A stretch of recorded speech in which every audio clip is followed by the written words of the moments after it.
Hola, buenos días a todos. Hoy, 28 de noviembre, le damos la bienvenida a este webinar que tenemos el día de hoy de manos de nuestra especialista, María José Ansúrez de la Rosa. Bienvenidos a todos. Pónganos, por favor, en la parte de preguntas en donde nos ven, sobre todo para que también conozcamos a dónde estamos llegando con estos temas. Majo, si me ayudas a ampliar la diapositiva, por favor. Claro que sí. ¿No? Gracias. A ver, Tengo listo. todo el gusto. Muchas gracias. Tengo todo el gusto y placer de presentar a María José Ansúrez de la Rosa. Ella tiene la licenciatura en nutrición clínica por parte de la UAP, es técnico en urgencias médicas nivel básico, tiene un diplomado en suplementación funcional, tiene experiencia de 3 años en la consulta nutricional, 2 años en valoración y seguimiento de pacientes ambulatorios y en estado crítico en el Hospital de Traumatología y Ortopedia, Dr. Rafael Moreno Valle, en Puebla.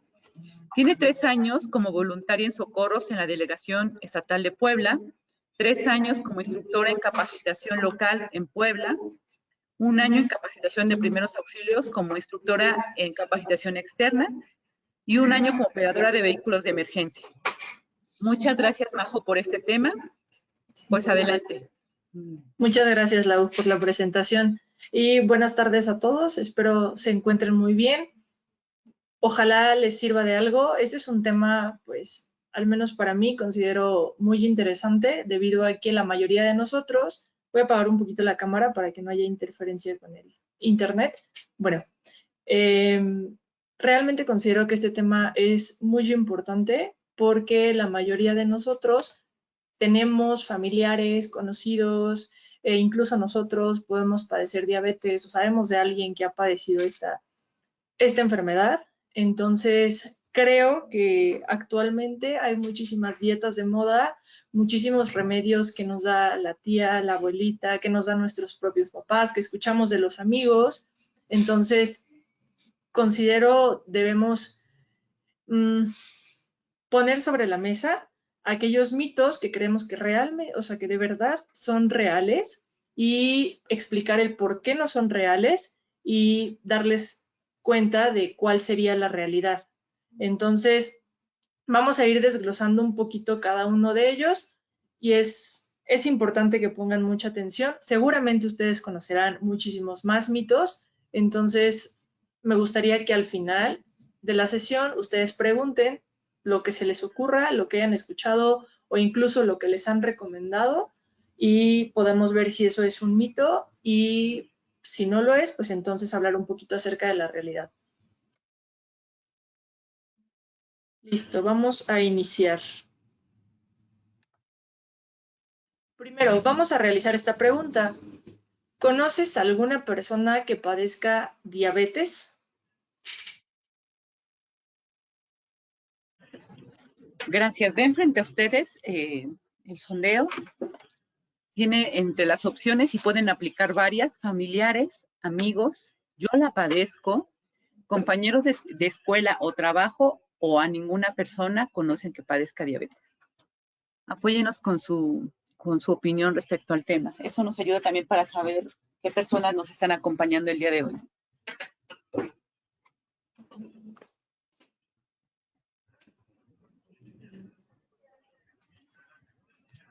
Listo. El 75% familiares, el 38% amigos, el 13% la padece, el 38% compañeros de escuela o trabajo y 13% ninguna. Perfecto. Muy bien, pues vemos que es mayoría quien sí conoce mínimo a alguna persona cercana que padezca diabetes. Entonces, ahora vamos a ver en la siguiente diapositiva realmente cómo son las estadísticas de acuerdo a la Encuesta Nacional de Salud y Nutrición que se realizó en el 2018.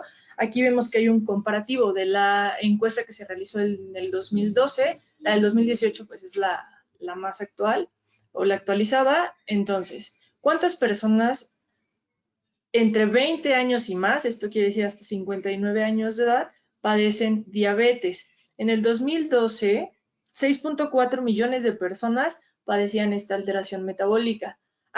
Bueno, en el último estudio, en la última encuesta que se realizó, se reflejó que un 8.6 millones de personas padecen esta enfermedad. Eso habla de un total de 10.3% de toda la población. Podemos observar en la parte de abajo que tenemos dos monigotes. Uno es una mujer, el de abajo es un hombre de color azul, y quien predomina la mayor cantidad o el mayor porcentaje de personas que padecen diabetes son las mujeres. Sin embargo, se considera que en ambos casos, tanto en hombres como mujeres, una de las complicaciones más frecuentes o la que se presenta con mayoría es aquella alteración en la visión. Entonces, sí es importante comenzar a considerar qué tipo de complicaciones pueden presentar los pacientes que padecen diabetes por llevar un control inadecuado. Y bueno, en este caso, los que más, o la complicación más frecuente son las alteraciones en la visión o la visión disminuida. La Federación Internacional de Diabetes estima que en México habrá 9 millones de personas con esta enfermedad para el 2025. Este es un dato importante que nos llama muchísimo la atención. Sin embargo, considero que 9 millones incluso hasta podrían quedarse cortos. O sea, yo creo que podría, lamentablemente, aumentar esa cifra. Ahora, les voy a pedir que me apoyen respondiendo esta pregunta, por favor. Muchas gracias. Majo, ¿con qué frecuencia realizas actividad física? Por ejemplo, bicicleta, correr, nadar, pesas o caminata.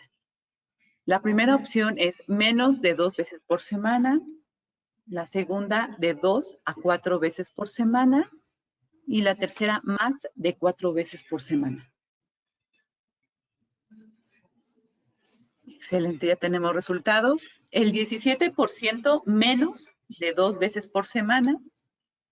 El 67% 2 a 4 y el 17% más de 4 veces. Gracias. Muy bien. Gracias, Lau. Perfecto. Bueno, ustedes respondieron en mayoría que realizan actividad física de 2 a 4 veces por semana. Entonces, eso es pues realmente un indicativo favorable de que están realizando ejercicio pues de forma continua. Sin embargo, tendríamos que analizar también con qué exigencia lo realizan, cuál es la duración del mismo y qué tipo de ejercicio realizan. Entonces, es bueno el número de veces que realizan su actividad física, sin embargo, pues tendríamos que tomar eso en cuenta. Aquí la encuesta nacional de salud y nutrición, de igual forma, elaboró una gráfica en la cual determinan por sexo y en general de población de 20 a 69 años, cuánto tiempo a la semana realizan actividad física. Esta gráfica viene en porcentaje, entonces veamos que en su mayoría, lo que tienen aquí del lado izquierdo, su mayoría o el mayor porcentaje realizan la actividad física menos de 150 minutos por semana. Esto equivale a un aproximado de 2 horas a la semana, 2.5 horas. ¿Eso qué quiere decir? Pues a lo mejor contemplemos que realizan tal vez 1 hora de ejercicio, entonces están haciendo pues 2 días máximo, 3 tal vez, si lo dividen en unos 40 minutos aproximadamente por día. Entonces, realmente no estamos llegando al número que buscamos, ni siquiera a cubrir la recomendación realmente de realizar 30 minutos mínimo de actividad física diarios. O sea, diarios es de lunes a domingo, no es de lunes a viernes y descanso fin de semana. Entonces, sí es importante tomarlo en cuenta y saber o considerar que realmente no estamos realizando la actividad física como deberíamos. Esto se los pongo porque más adelante veremos un poquito un mito acerca de las complicaciones que presentan los pacientes que padecen diabetes, y esto va muy arraigado a la actividad física que realizamos. Ahora, la siguiente pregunta es acorde a con qué frecuencia consumen productos procesados. Esta es la difícil. ¿Con qué frecuencia consumes alimentos procesados? refrescos, jugos, galletas, panadería, mermeladas, enlatados y o dulces.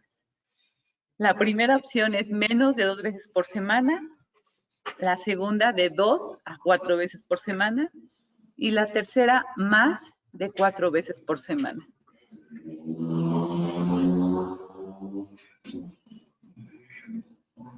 Excelente, muchas gracias por su voto. A ver, vamos a mostrar resultados. El 38% menos de 2 veces, el 50% de 2 a 4 veces y el 13% más de 4 veces. Gracias. Perfecto.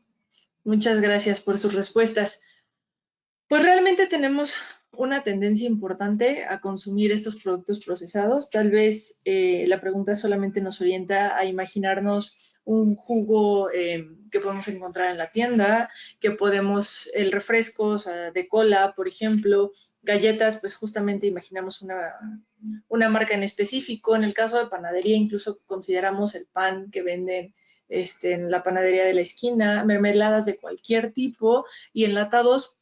Estamos considerando sobre todo, por ejemplo, los duraznos en almíbar, toda la fruta que viene azucarada y, bueno, en dulces pues serían chocolates, gomitas, paletas, chicles, etcétera. Entonces, realmente tenemos la costumbre de consumir desmedidamente este tipo de alimentos. Aquí podemos ver realmente el porcentaje de la población que consume alimentos no recomendables para consumo cotidiano por grupos de edad. Justo por eso yo les preguntaba cuántas veces por semana consumían dichos productos. Yo los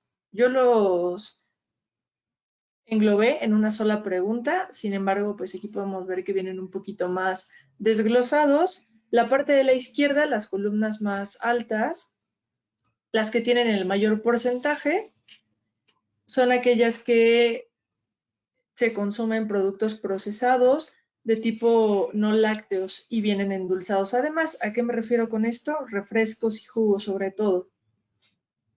En la columna de junto podemos ver que hay botanas dulces, sobre todo, un poquito de panadería, en el caso de los postres y los dulces de lo que platicábamos con anterioridad. Cereales dulces. Ahí englobamos las galletas, cualquier tipo de galletas, porque muchas veces pensamos que porque la marca dice integral ya no es dulce. Eso es totalmente falso. Entonces, eso también viene atribuido en estas columnas. Y bueno, más adelante vienen bebidas lácteas endulzadas. Esto es referente a tal vez todos los alimentos que vienen con fermentación láctica, o sea, el Yakult, cualquier tipo de yogurt. En el caso de las penúltimas columnas, pues la comida rápida, antojitos mexicanos, etcétera. Esto creo que sí tendemos a consumirlo demasiado, incluso yo creo que más de 1 o 2 veces por semana. Y bueno, finalmente vienen las carnes procesadas. Vemos que cada una de las columnas es de acuerdo al rango de edad de 1 a 4 años, de 5 a 11 años, de 12 a 19 años y de 20 años y más. Entonces, realmente es su mayoría la gente que consume bebidas no lácteas que vienen endulzadas. No hay ningún rango de edad que se vea completamente disminuido. Tal vez a diferencia de las últimas columnas, ahí podemos ver que disminuyó un poquito el consumo de dichos productos. Sin embargo, al menos en estas dos se mantiene más o menos el porcentaje de consumo por distintos rangos de edad.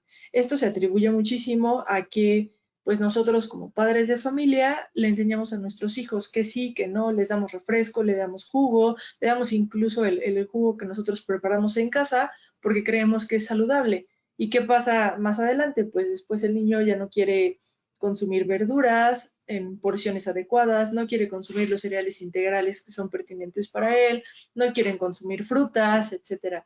Entonces, por eso es tan importante que analicemos estas gráficas y veamos que no solamente pasa en nuestra familia, no solamente pasa con nuestros amigos, sino que es algo a nivel nacional. En esta gráfica vemos lo contrario, el porcentaje de la población que consume alimentos que son recomendables para consumo diario o cotidiano. Y de igual forma viene por grupos de edad, de 1 a 4, de 5 a 11 años, de 12 a 19 y de 20 años y más. Aquí algo que nos puede llamar muchísimo la atención es que las verduras, que son aquel grupo de alimentos que deberíamos consumir en mayor cantidad, es lo que menos se consume. ¿Ya vieron? Sin embargo, tal vez los productos como los lácteos, que normalmente vienen azucarados, pues son los que la mayoría de la gente consume. Aquí no vamos a mencionar el agua porque, bueno, si es agua simple, no incluye azúcar añadida, no trae azúcar, entonces no hay ningún problema. Pero veamos cómo aquí productos que ya contienen azúcar añadida se consumen sí con mayor frecuencia. En el caso de las frutas también, porque son dulces, las leguminosas que son carbohidratos y, bueno, nada más. Sobre todo nos vamos a enfocar en esto, porque son aquellos grupos de alimentos que contienen hidratos de carbono, azúcares. Entonces, pues seguramente ustedes saben, sobre todo los pacientes que padecen diabetes o aquellos que tienen familiares o conocidos con diabetes, saben que llevan un conteo, si lo quieren llamar así, de los hidratos de carbono.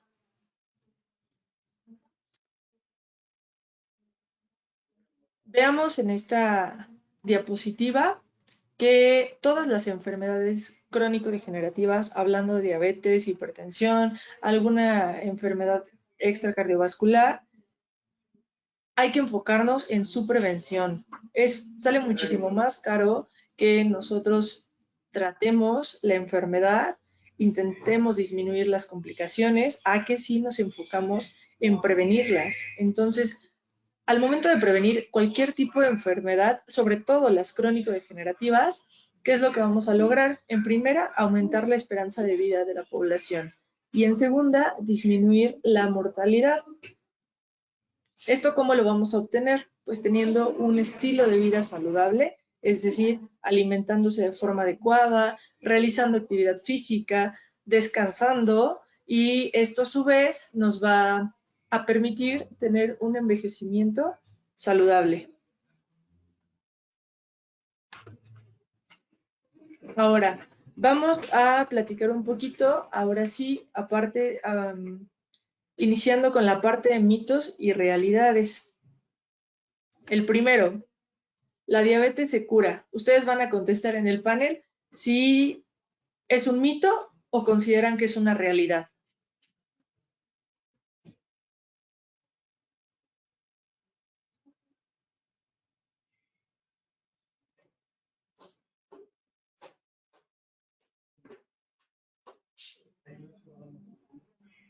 Excelente. ¿Se encuentran emitiendo su opinión en ese sondeo rápido?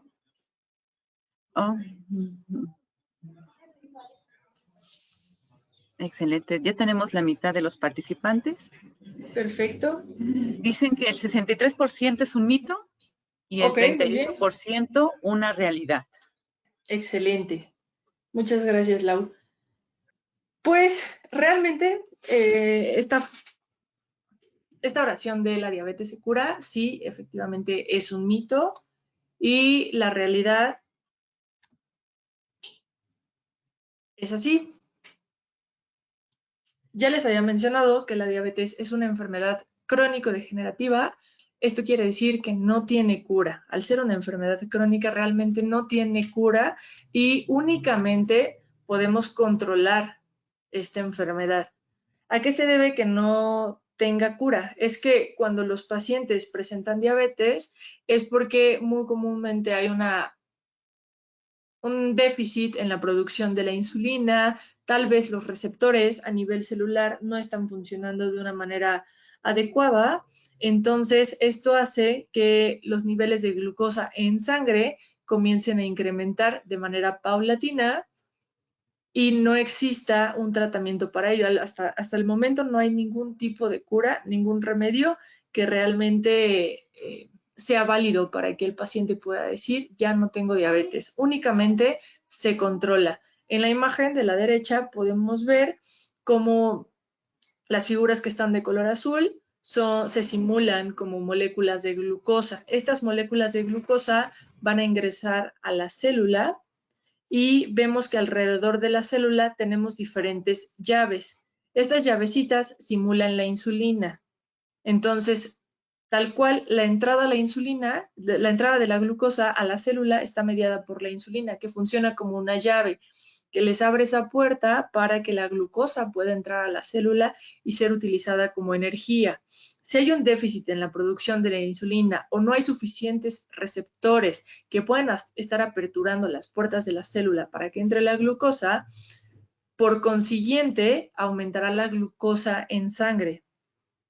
Entonces, esta es una de las realidades del por qué no se puede curar la diabetes. Únicamente se va a controlar. ¿Y cómo la vamos a controlar? Bueno, teniendo un apego adecuado al tratamiento médico, que es súper importante. En el caso de los antidiabéticos orales, tal vez que se le envían al paciente, la toma de glucosa continua, ya dependiendo del paciente, pues se les dará las indicaciones de si se tienen que tomar en ayuno, cuántas veces a la semana, si los fines de semana también, si antes y después de hacer ejercicio de igual forma, etcétera. Y la aplicación de insulina en caso de requerirlo, pues de igual forma está dentro del tratamiento médico. Y en el caso de la parte nutricional, pues será el llevar una dieta correcta, o sea, que esté equilibrada, que esté completa, que sea adecuada, variada y que integre todos los nutrimentos que requiere el paciente. En este caso, pues llevar un control adecuado de los hidratos de carbono que está consumiendo, preferir sobre todo aquellos que son de tipo integral o carbohidratos complejos, y priorizar también en el consumo adecuado de fibra, de verduras, de frutas que se recomiendan al paciente. Y bueno, ya con el resto de los alimentos o de los grupos de alimentos de igual forma, darle las porciones adecuadas dependiendo de la condición que presente el paciente. Si nosotros llevamos de forma adecuada el tratamiento médico y el tratamiento nutricio, es muy probable que podamos prevenir las complicaciones o al menos disminuirlas. Entonces, la diabetes no se cura. Eso es un mito. Únicamente puede controlarse. La siguiente, la diabetes es contagiosa. ¿Qué piensan ustedes? Así le haremos con todos los mitos y realidades. Ustedes van a contestar y posterior a ello platicaremos si es mito o realidad.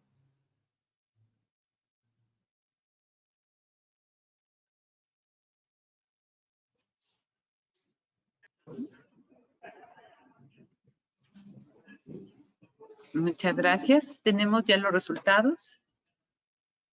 El 100% que es un mito. Muchas Perfecto. Gracias. Muy bien. Pues efectivamente sí es un mito. La realidad es que la gente en ocasiones piensa que se contagia y eso pasa muchísimo. O sea, supongo que hay espectadores muy inteligentes y que están muy empapados del tema, pero pasa bien seguido incluso en la consulta que la gente cree de inicio que se puede contagiar, porque tienen muchos conocidos que presentan esta enfermedad, tienen algunos amigos, entonces de momento pueden llegar a pensar que incluso podría llegar a contagiarse. Esto no es cierto. Sin embargo, como existen factores de riesgo repetitivos entre todos los familiares, personas cercanas, como los amigos, incluso los compañeros de trabajo, por el estilo de vida que tiene cada uno, pues al existir factores de riesgo similares, por ende incrementa la probabilidad de padecer diabetes. Algunos de los factores de riesgo que puedo enumerar aquí son los antecedentes familiares, es decir, que nuestros padres, abuelos, tíos, primos, hermanos, etcétera, padezcan diabetes. Ser una persona, hombre o mujer, sobre todo mujer, que fue lo que mencionamos de acuerdo a la ENSANUD, que tenga más de 40 años y al mismo tiempo padezca sobrepeso u obesidad. Ser una persona muy sedentaria, es decir, que no practiquen nada de actividad física. Por eso, justo les preguntaba al inicio, cuántas veces por semana realizan ejercicio físico, porque eso es muy importante. Si somos sedentarios, si no nos alimentamos bien, no descansamos de forma adecuada y además nuestros padres, por ejemplo, o papá o mamá tienen diabetes, pues entonces claro que incrementamos el riesgo de padecerla. Entonces, después nos estamos preguntando que por qué de la noche a la mañana el médico nos dijo que teníamos diabetes. No, es porque traemos un estilo de vida pésimo desde hace años. También, pues otro factor de riesgo, justo como lo mencionamos, la dieta inadecuada, es decir, consumir alimentos ricos en azúcares simples, por ejemplo, como los productos procesados de los que platicamos con anterioridad, consumir grasas, grasas sobre todo de tipo saturadas, y otro factor de riesgo, que eso sí nos engloba, pues yo creo que en su totalidad a los participantes del día de hoy, es ser mexicano. Entonces sí, nosotros como mexicanos tendemos a desarrollar diabetes.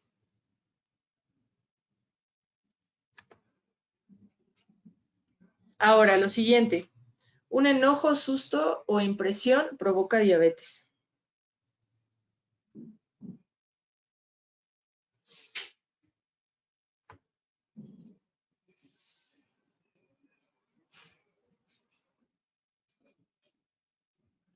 Muchas gracias por su participación en el sondeo.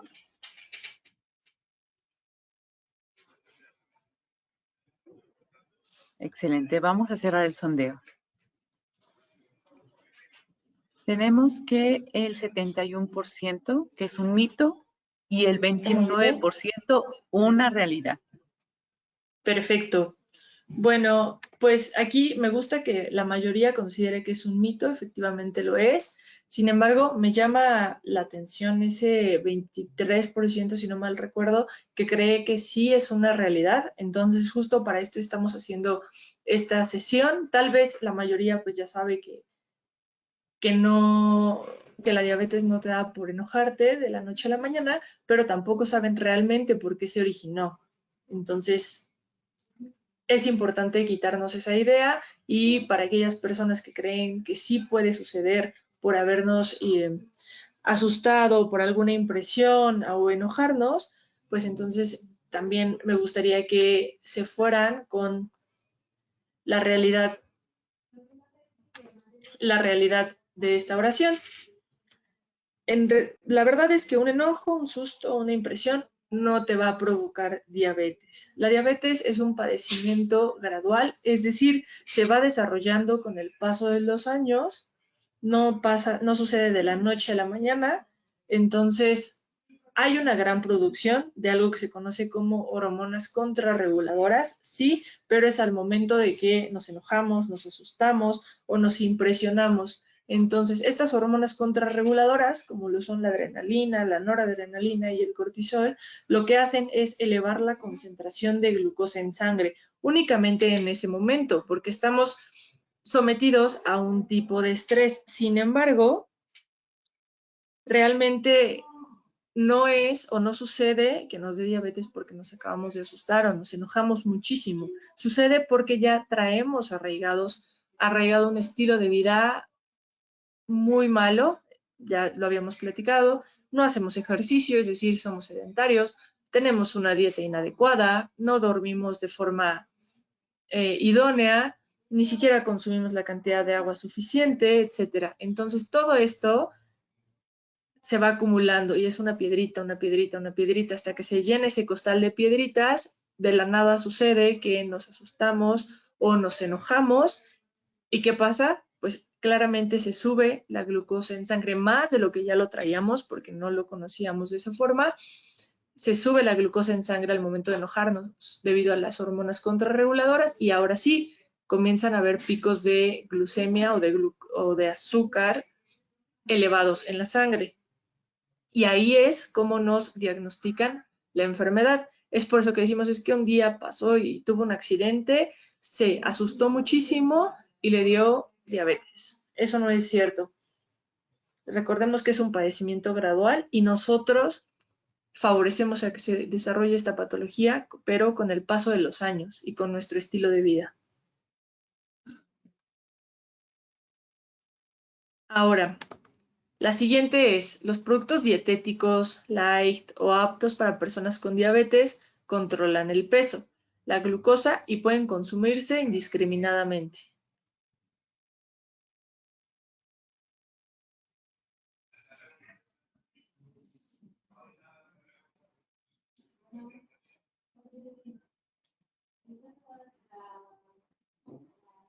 Excelente. Gracias por su participación en el sondeo. Excelente. Voy a mostrar los resultados. Como mito el 57% y como realidad el 43%. Perfecto. Gracias, Lau.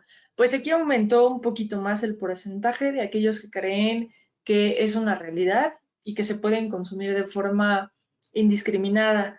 Hay que tomar en cuenta que a pesar de que sea un producto que diga de dieta o que diga bajo en azúcar o que diga light o que diga reducido en grasa o productos que digan regula tu peso y consume este producto o con este producto no subirás de peso, apto para pacientes diabéticos, etcétera. O sea, realmente ninguno de ellos, por la mejor leyenda que tenga en su etiqueta, se puede consumir de forma indiscriminada. Actualmente tenemos, así que lo anterior es un mito.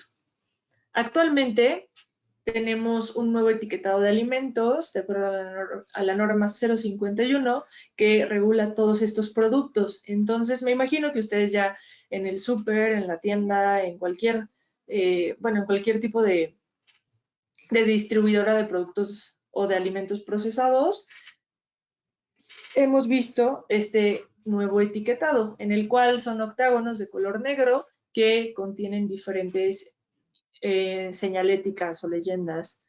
En este caso, pues nos enfocamos más en aquellos que dicen exceso de calorías y exceso de azúcares, porque son los que sobre todo pueden afectar al paciente que padece diabetes, sin excluir, claro, aquellos que dicen exceso de sodio y exceso de grasas saturadas, porque es muy común que el paciente que presenta diabetes también presente picos de tensión arterial elevados y por consiguiente lo diagnostiquen como hipertenso o que padezca hipertensión arterial. Y al mismo tiempo puede que ese excesivo consumo de grasas saturadas desencadene que presente una dislipidemia, es decir, la alteración de los lípidos en la sangre. Estos incrementan y al mismo tiempo pueden provocar daños cardiovasculares.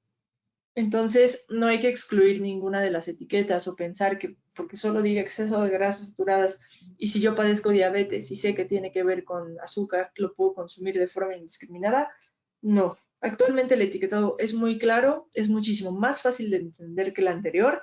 Entonces, sí hay que darnos cuenta que si se presenta algún producto que tiene siempre exceso de calorías y exceso de azúcares, pues entonces hay que buscar disminuir ese consumo y optar siempre por los productos que son de origen natural. Muchas veces los productos que están etiquetados, por ejemplo, para personas que padecen diabetes, traen una leyenda como esta. Contiene edulcorantes, no recomendable en niños. ¿Qué es lo que pasa? Cuando nosotros compramos un producto que dice cero azúcar, pues entonces ¿cómo compensan el sabor dulce? Pues con algún edulcorante artificial. ¿Podemos consumirlo? Sí. ¿En qué cantidad? Pues de 1 a 2 sobres al día. No es tampoco de forma ilimitada. Entonces vamos a cuidar muchísimo este tipo de alimentos porque al final todos los productos light, todos los productos que dicen cero azúcar, etcétera, no dejan de aportarnos energía. Muchas veces nos aportan energía en exceso y al mismo tiempo nos aportan de igual forma exceso de azúcares. Hay que recalcar que normalmente cuando un producto light le quitan azúcar, pues entonces tienen que compensarlo de alguna forma, entonces incrementan la cantidad de grasa que contiene y al revés, cuando les disminuyen la cantidad de grasa, pues entonces incrementan la cantidad de azúcar que contiene cada uno de ellos. Seguramente ustedes ya vieron en el súper N cantidad de productos en los cuales creían que eran saludables y se dieron cuenta de que trae este tipo de etiquetado. Ahora, la siguiente oración. La insulina provoca ceguera, amputaciones, daño en riñón y diversas complicaciones. ¿Qué piensan?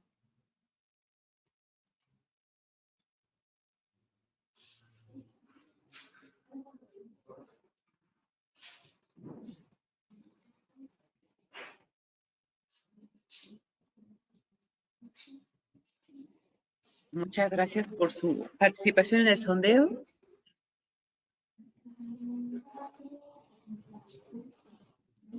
Excelente, vamos a mostrar resultados. El 50%, está cerrado, 50% es un mito y 50% realidad. Muy bien, esto estuvo interesante entonces. Tenemos pues realmente una creencia triste de pensar que por la insulina vamos a tener algún otro tipo de problemas. Lo más común es la insulina no, porque te deja ciego, nada más. Ya de ahí pues se vienen otros derivados, como que tal vez te pueden amputar algún miembro, que te provoca daños en los riñones, etc.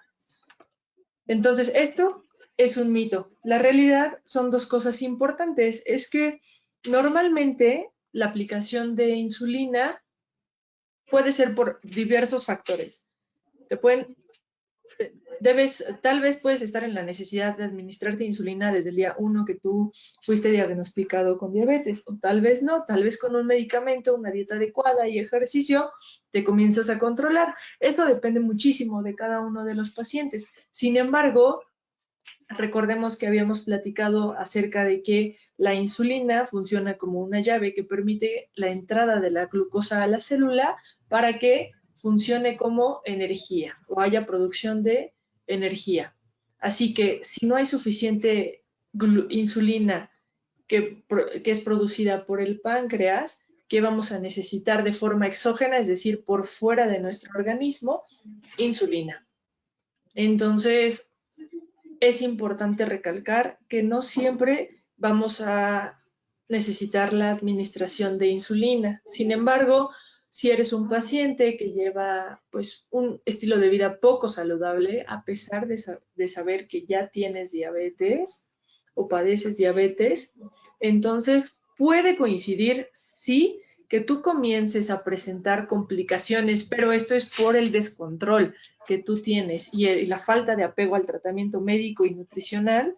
Entonces, el médico te puede indicar, ¿sabes qué? No estamos controlando tus niveles de glucosa en sangre, ya te di medicamentos, ya te lo cambié 3 veces y no funciona, porque al mismo tiempo no estás siguiendo un plan de alimentación adecuado.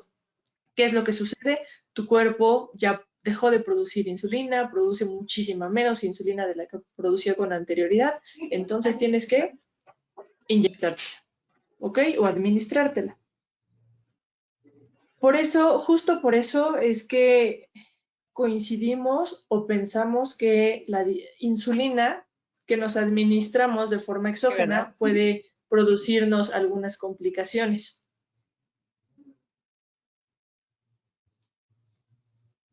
Ahora, el siguiente. Si se padece diabetes, no se puede realizar ejercicio. ¿Qué es lo que piensan?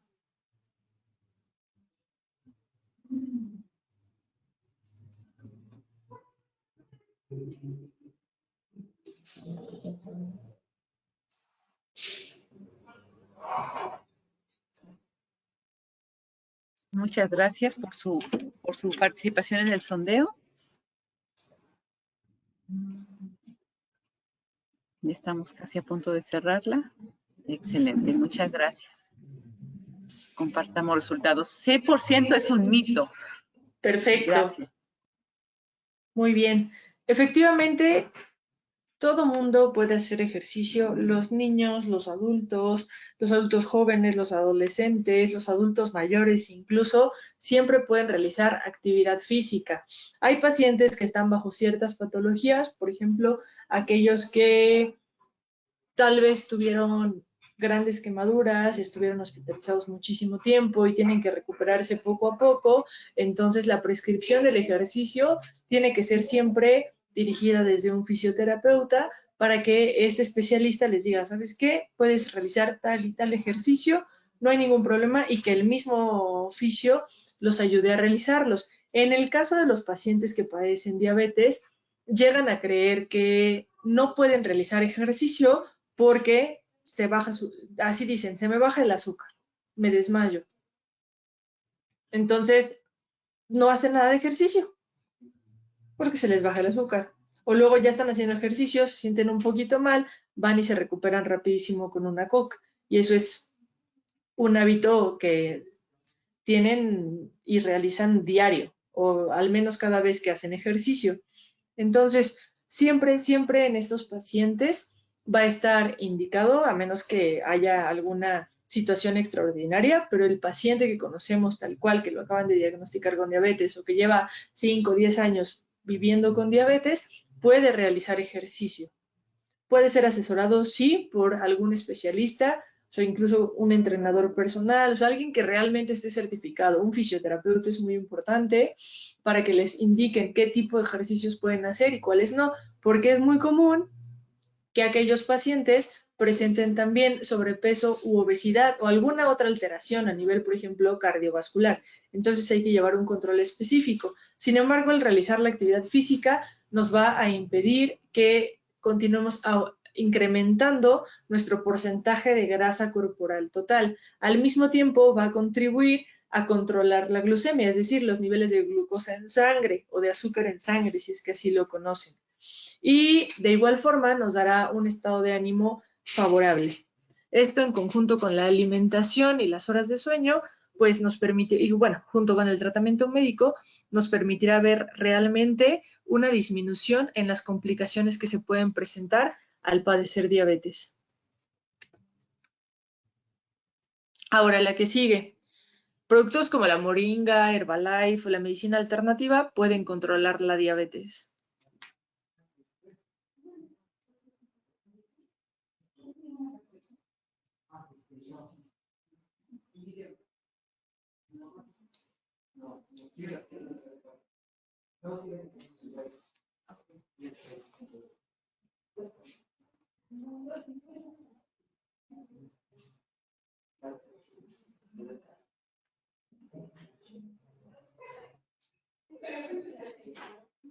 Muchas gracias.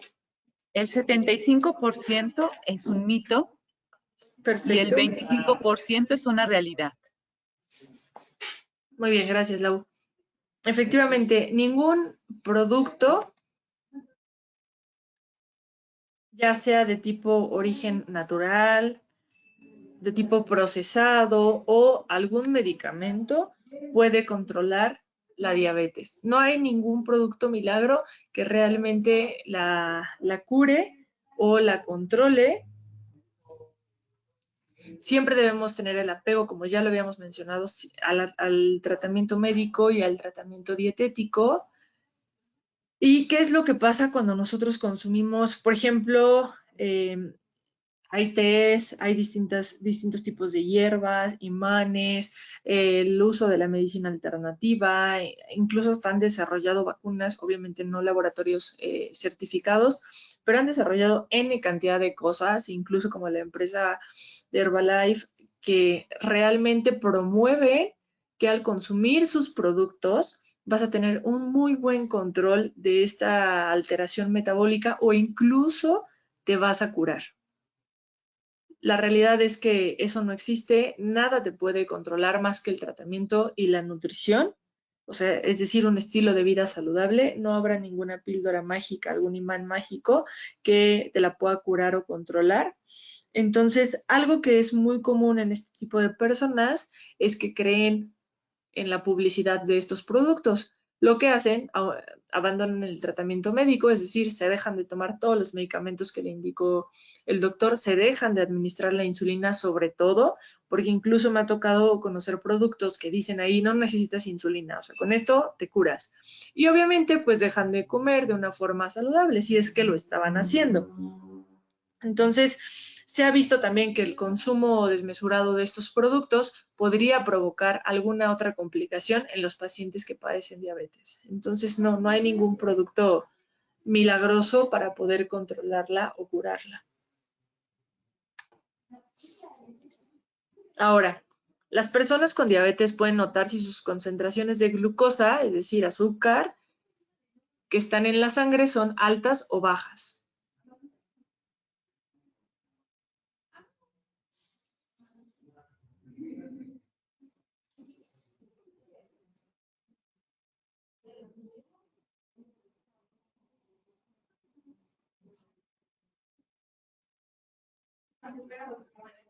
Muchas gracias por su participación y estamos próximos a cerrar el sondeo.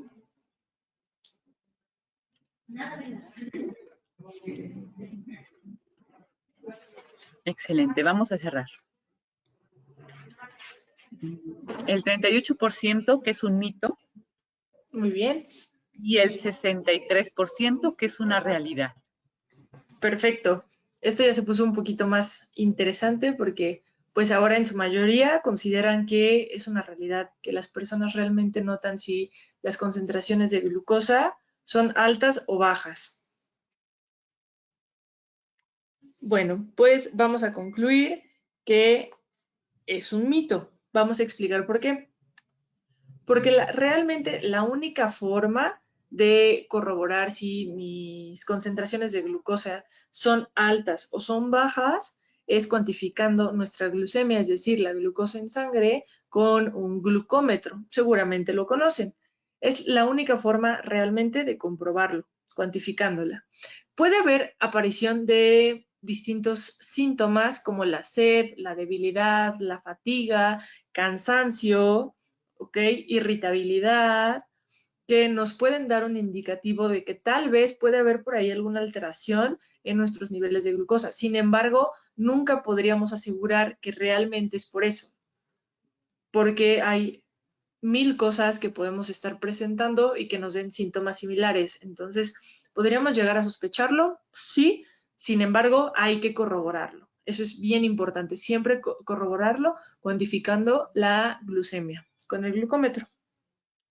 Y es muy común que estos pacientes conozcan las concentraciones que ellos manejan de glucosa. Entonces, no son pacientes controlados, no son pacientes que cuando presentan tal vez irritabilidad y sed excesiva o se fatigan muchísimo, puedan llegar y decirte, ¿sabes qué? Me siento mal. Y ellos reconocen que no han comido lo suficiente, que se salieron por completo tal vez del plan que les había mandado su nutriólogo y podrían detectar que por ahí anda algo mal, sin embargo, no reconocen realmente si esa glucosa baja, si esa glucosa incrementa, y no podemos estar 100% seguros si realmente disminuyó o no. Eso es lo más común. La mayoría de las personas te dice, ¿sabes qué? Me siento mal, me bajó la glucosa. Nadie te dice me Majo, subió. Es bien complicado que eso suceda. Dime. Dime, Lau. Hola.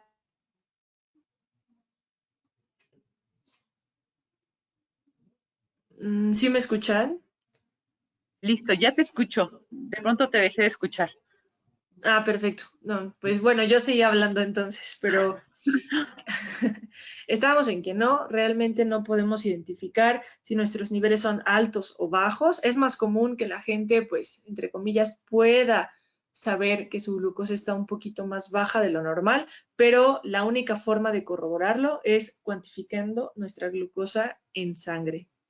Y es importante que todos los pacientes que presentan diabetes lleven un control continuo de cuáles son sus concentraciones habituales, por si llegasen a incrementar o llegasen a disminuir por periodos continuos, se acuda al médico de forma inmediata y él pues tome las medidas pertinentes de acuerdo al tratamiento que se le está brindando.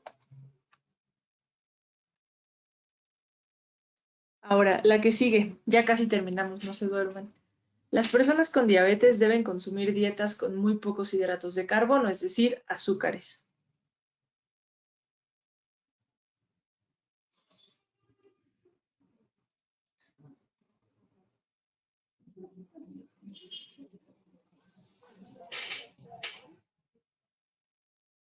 Ay, muchas gracias. Fue muy rápido este voto.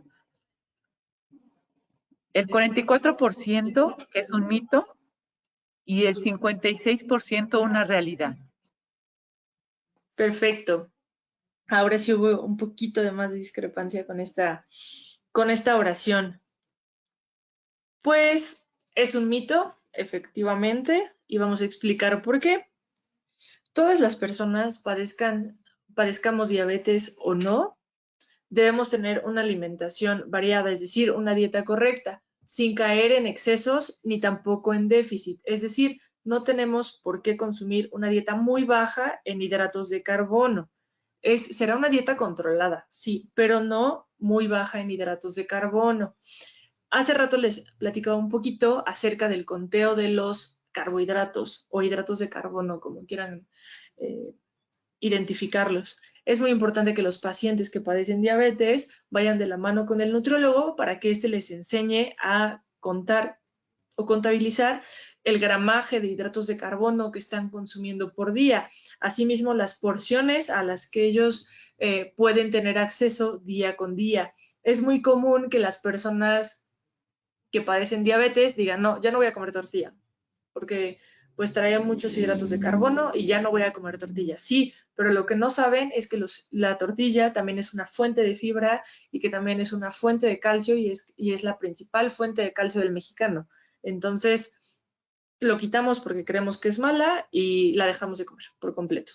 O pasa que, no, pues entonces, ahora tengo diabetes y me voy a tomar mi Coca Light. Ajá, pero tiene distintos tipos de azúcares. Entonces, ¿qué está pasando ahí? O tiene más edulcorantes artificiales de los que tú tienes permitido consumir. Entonces, son cosas que realmente no conocemos, o sea, a menos que pues realmente leamos todo el tiempo de esto o hayamos estudiado nutrición, etcétera, pero por eso es importante que todos los pacientes acudan a una valoración y seguimiento nutricional para que se les explique todo esto en la consulta y poco a poco identifiquen cómo cuantificar la cantidad de hidratos de carbono que pueden consumir. Entonces, no deben tener una dieta muy baja en hidratos de carbono, al contrario, deben aprender qué tipo de hidratos de carbono deben y pueden consumir con mayor frecuencia y cuáles deberían disminuir su consumo o limitar un poquito más.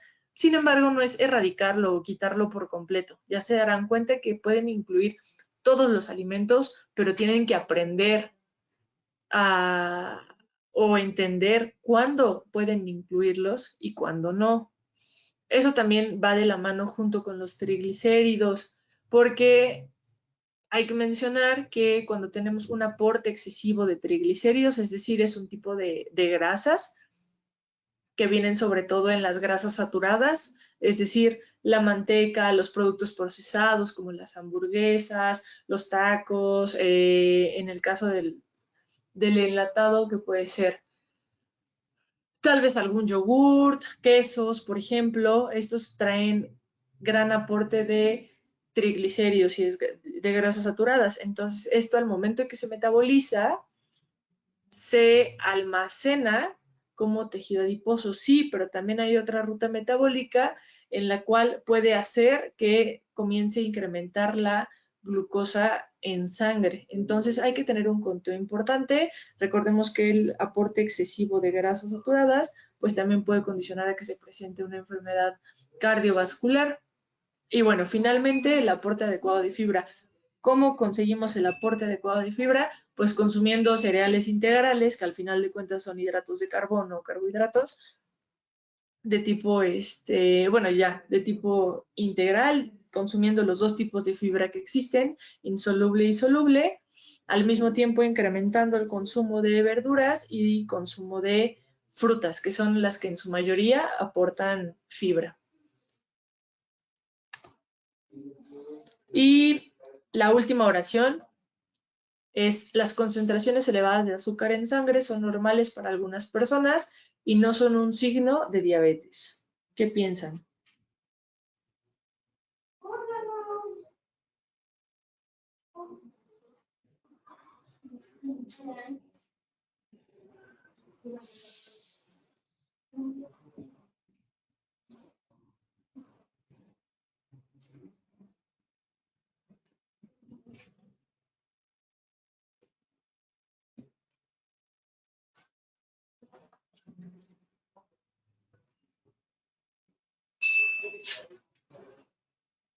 Muchas gracias por su voto. El 88% es un mito y el 13% una realidad.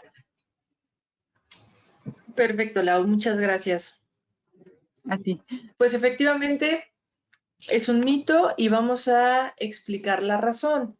Muchas veces los pacientes, cualquier tipo de paciente puede ver cómo hay un incremento de la glucosa en sangre por distintos factores. Uno puede ser tal vez por algún accidente, me caí, me golpeé y me lesioné la rodilla, entonces yo puedo presentar picos de glucosa un poquito elevados o más altos de lo normal a los que estoy acostumbrado a tenerlo.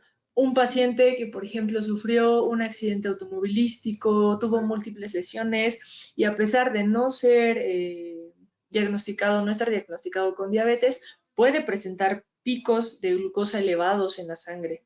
Un paciente que se quemó, por ejemplo, de igual forma puede presentar picos de glucosa elevados en sangre. Entonces, esto se debe a que cuando nuestro cuerpo, incluso el estrés psicológico, o sea, la excesiva producción de cortisol, de adrenalina, noradrenalina, que son conocidas como hormonas contrarreguladoras, pueden hacer que incremente la concentración de glucosa en sangre. Entonces, esto a su vez, con un estilo de vida poco saludable, como ya lo habíamos visto, y con los factores de riesgo que habíamos presentado, obviamente puede desencadenar u originar que el paciente presente diabetes. Entonces, hay algo que se conoce como respuesta metabólica al trauma. Con trauma, también me refiero a cualquier tipo de lesión, y de igual forma incluyo el estrés psicológico. Por eso les mencionaba que cuando hay algún accidente o alguna enfermedad, los pacientes pueden incrementar los niveles de glucosa en sangre. Sin embargo, en ningún caso se considera normal. En este caso, ok, sabemos que eso sucede y que es común por el tipo de trauma que tuvieron en ese momento o el tipo de enfermedad.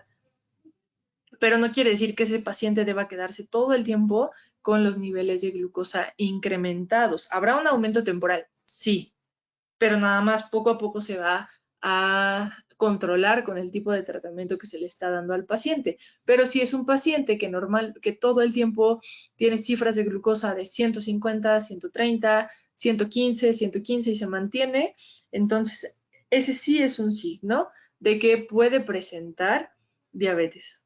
Entonces ya hay que hacer un interrogatorio adecuado en la consulta médica, referirlo al especialista en nutrición y llevar un tratamiento de la mano. En caso de que fuera diagnosticado con diabetes, si únicamente tuviera picos de glucosa elevados de forma esporádica, pues entonces habría que buscar la razón del por qué está haciendo todo esto, por qué está presentando esto.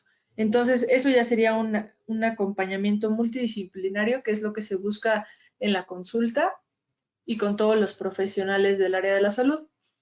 Así que no, el que tengamos nuestra glucosa en sangre elevada todo el tiempo, así sea 115, por ejemplo, no es algo normal.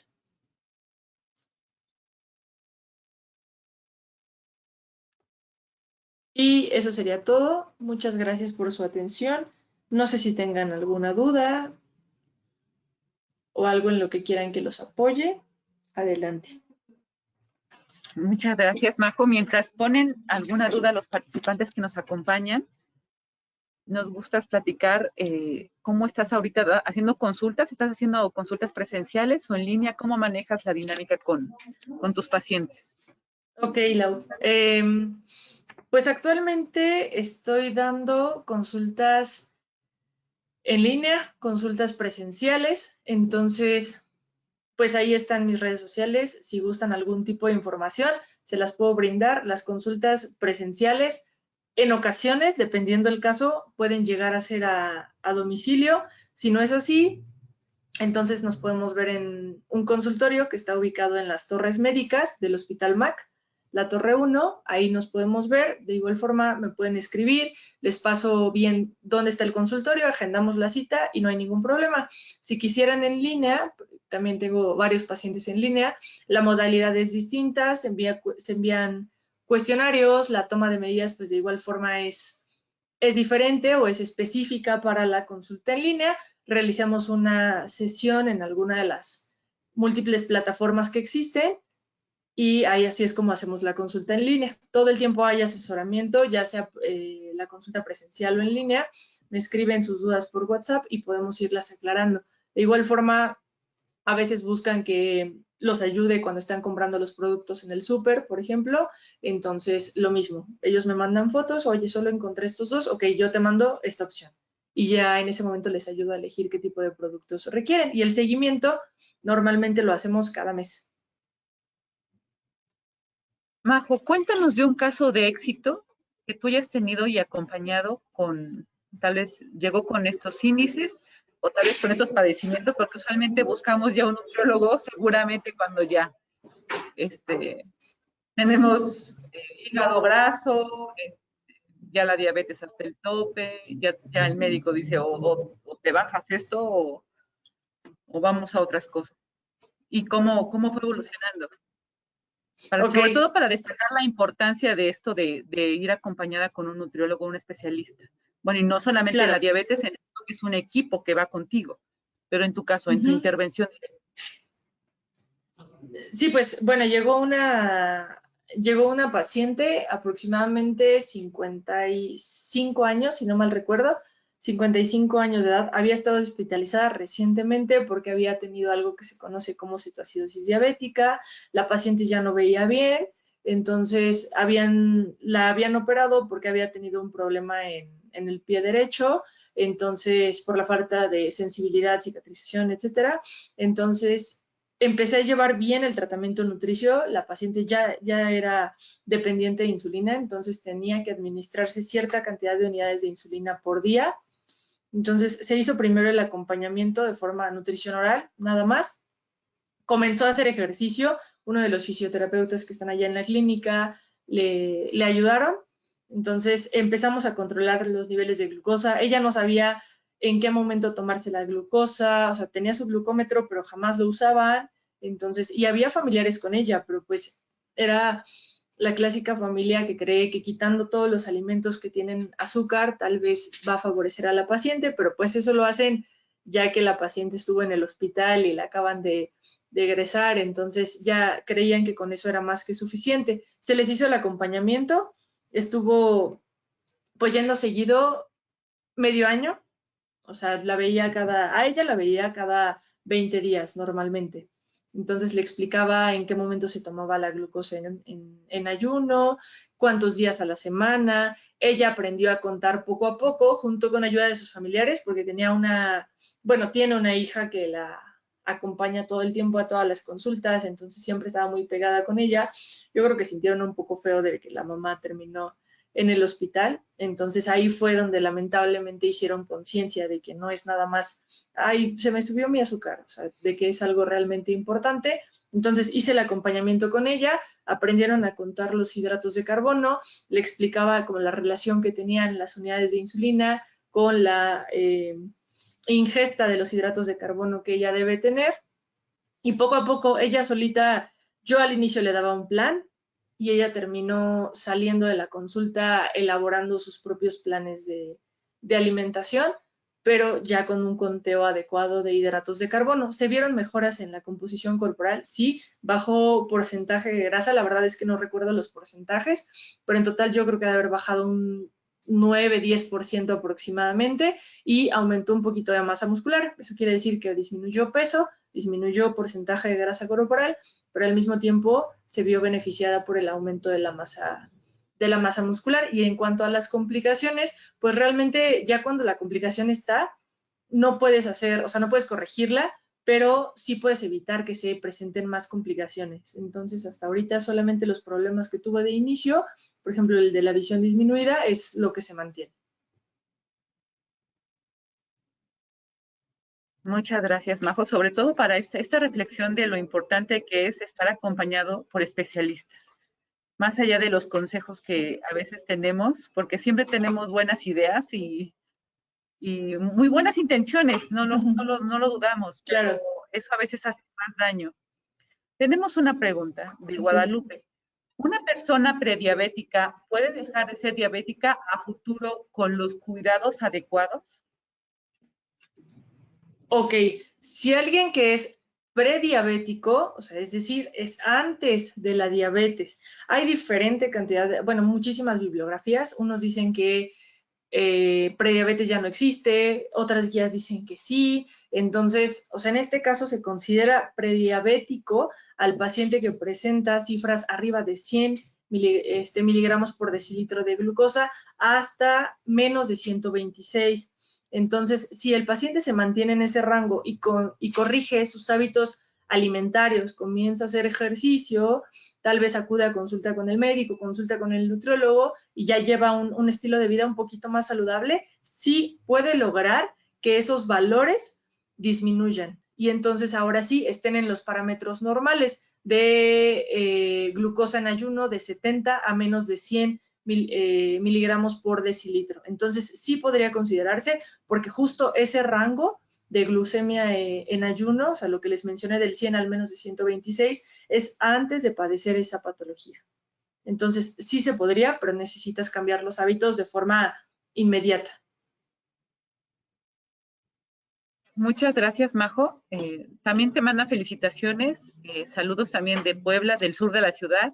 Muchas gracias a todos, gracias a los participantes que nos acompañaron al día de hoy. Y bueno, con eso damos el cierre del evento. ¿Quieres darles alguna recomendación final a la gente que nos acompañó el día de hoy?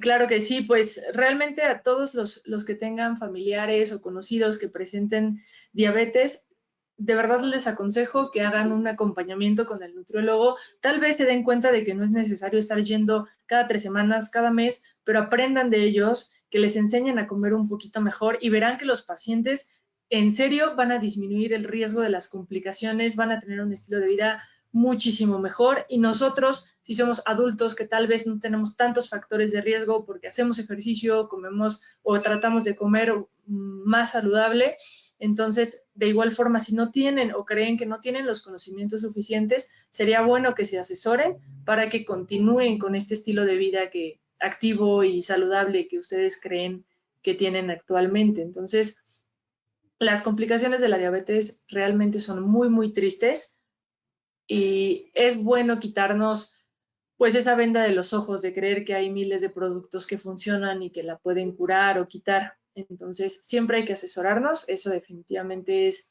primordial y pues al mismo tiempo hay que prevenir. Si ya la tenemos, pues disminuir las complicaciones, no queda más. Muchas gracias por prestar atención. Muchas gracias, Majo. Les comento y recuerden que estas ponencias se cambiaron en las dinámicas, van a ser gratuitas y con una cuota de 100 pesos para las constancias. Ponemos frente a ustedes los datos de contacto para que las personas que nos hayan acompañado previo registro y asistencia y requieran también la constancia, nos puedan mandar un mensajito y les mandamos las indicaciones para las constancias.